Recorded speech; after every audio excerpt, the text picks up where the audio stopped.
পর্যাপ্ত বৃষ্টিপাত হওয়ায় রোপা আমন আবাদে ব্যস্ত সময় পার করছেন নেত্রকোনার কৃষক। একই জমিতে একাধিক ফসল আবাদের লক্ষ্যে আগাম জাতের ধান রোপণ করছেন চাষিরা। এতে লক্ষ্যমাত্রা অর্জনে কৃষককে নানা পরামর্শ সহযোগিতা দিচ্ছে কৃষি বিভাগ। সোহান আহমেদ কাকুনের তথ্য ছবিতে ডেস্ক রিপোর্ট। নেত্রকোনা জেলার 10 উপজেলার মদন, মোহনগঞ্জ, খালিয়াজুড়ি, হাওড়াঞ্চল ছাড়া সব এলাকায় আমন ধানের আবাদ হয়ে থাকে। এরই মধ্যে নেত্রকোনা সদর, আটপাড়া, পূর্বধলা, বারহাট্টা, কলমাকন্দা, দুর্গাপুর উপজেলার বিভিন্ন এলাকায় আমন ধান রোপণে ব্যস্ত কৃষক।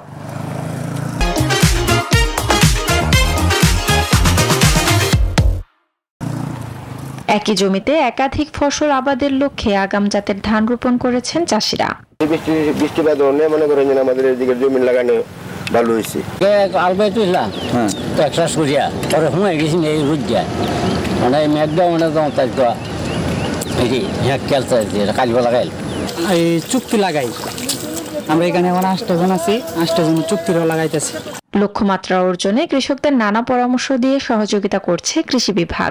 সর্বজীবনকালীন যে সকল জাতগুলি আছে, যেমন বিধান 71, বিধান 75, বিধান 17, এই জাতগুলি করার পরে যাতে আমরা সরিষা আবাদ করতে পারি এই জন্য কৃষকদেরকে পরামর্শ দিয়ে যাচ্ছি। চলতি আমন মৌসুমে জেলায় আবাদের লক্ষ্যমাত্রা 1,35,900 হেক্টর। এতে 4,25,895 মেট্রিক টন চাল উৎপাদন হবে বলে আশা কৃষি বিভাগের। Desk report, news 24।